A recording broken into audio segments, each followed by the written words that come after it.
Hello everyone, I'm your hostess with the mostest, 8-Second Gaming, and in today's video we are going to be talking about 3 legends that you absolutely need to avoid this rank season. These are going to be the type of legends that are leaving holes in your team comps and really holding you back as a player. So let's break these down, but just quickly, if you guys enjoy these videos and want to stay up to date, please hit that like and subscribe button. It does help my channel out. I'm just one guy and these videos do take some time to make, but hitting those like and subscribe button only take a few seconds. But now with that out of the way, let's jump into our first legend, and this one is going to be Mirage. Now, I understand that Mirage does have sort of like a cult following, and a few of the Mirage mains that are out there are probably watching this video now, but just hear me out before you go to the comment section. Mirage can be a fun legend to play, I'm not gonna lie. It is somewhat satisfying when you do properly pull off a bamboozle. But the higher you go in the ranks, the less likely you are actually going to be able to pull those off. Mirage has a lot of counters that are built into his kit, and higher tier players do understand how to counter Mirage.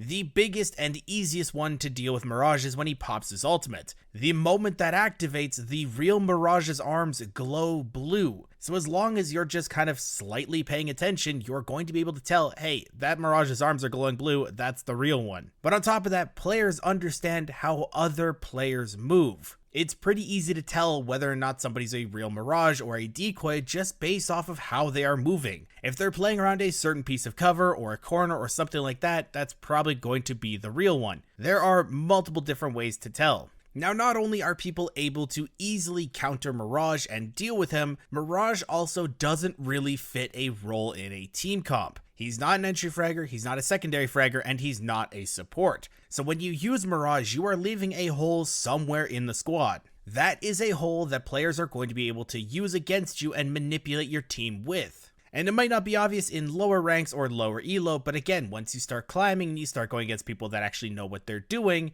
it can become a little bit more obvious. And it might be even harder now because of the hidden MMR. So if you start to do well, you might be in like say gold or silver, but you start playing against higher tier people and then you're going to be getting absolutely railed because Mirage is just not good in those higher tier lobbies. It can cause a lot of issues, so I just don't recommend playing Mirage right now. If you want to play him in pubs, go for it. That's a lot different. Pubs is where you just want to have fun. But for ranked, he's just not a good option.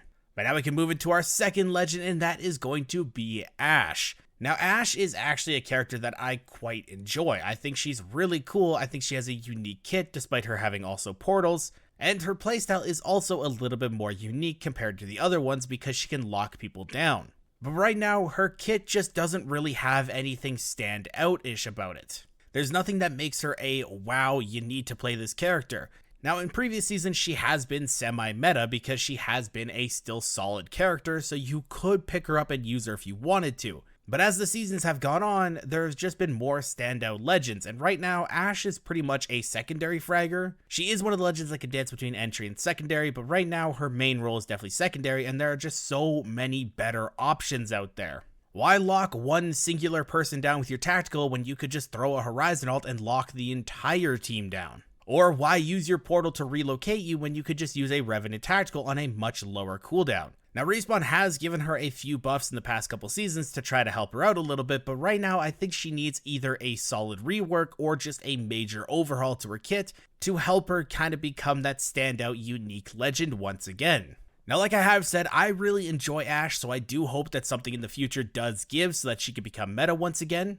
But as of right now, she's just not that solid of a pick, and I do not recommend you using her. If you want to play the secondary fragger role, like I said, Horizon is just a better option for locking people down. Revenant's a better option for jumping at different locations. You can play Valkyrie, you can play Low, but there's so many different better options than Ashe. But now we can move into our third legend, and this is going to be Ballistic. Now, when I first saw Ballistic, I thought he was going to be super overpowered. I was calling for nerfs before he even made it into the game. On paper, this legend sounds like an absolute beast. You can carry 3 weapons, you can get infinite ammo and faster reloads, you can give yourself a gold weapon, you can make somebody else's weapon overheat. It sounds like a super broken kit and a kit that could be just absolutely oppressive. But when it comes to the reality of the game, he's just not good. His kit is just so slow and the sling really isn't actually that good of an option. It can be fun in some certain situations, But seriously, just in reality, he's not a good legend. As a secondary fragger, you'd think that he would be super amazing, because right now the fights are more deathball-y. Once you get the initial crack, your entire team wants to roll together and just steamroll somebody. So yeah, you'd think, hey, pop Ballistic ultimate and it would work well. But no, again, there's just so many better options for secondary fraggers. And Ballistic's kit is just so underpowered to the point that I didn't even want to play him in the actual game when I was getting footage. I went into TDM because I just didn't want to play this underpowered of a legend in the actual game. Respawn needs to actually take a serious look at Ballistic and give him some better upgrades. The main thing is definitely the Smart Bullet. I definitely think that that needs a huge buff. His ultimate is still good. I definitely think that that's the best part of his kit, but the Smart Bullet is just basically non-existent. In a fight, it doesn't really have any big impacts that it does make. The overheating is just not fast enough. It doesn't do enough damage. It's not as oppressive as it needs to be. So if Respawn were to buff Ballistic, I definitely think that they need to look at that first and make it so that it overheats faster or does more damage. Something to actually give the person who is overheating some repercussions for hitting that threshold, because right now it's not really that bad. I don't think I've ever been against a Ballistic where I have been worried when I've been tagged by the Smart Bullet, and vice versa. When I'm playing Ballistic, I don't think my Smart Bullet has ever come in handy. I don't think there's ever been a moment where I'm like, oh my god, thank god I had the Smart Bullet on that guy. If you've ever had a different situation, please let me know in the comments down below. But I don't really think the Smart Bullet is that standout of an ability. But let me know in the comments which legend you think is the worst in the game right now. And again, if you guys enjoyed this video, please hit that like and subscribe button. It does help out the channel. Thank you all for watching. Once again, I'm 8 Second Gaming. I'll see you guys in the next one.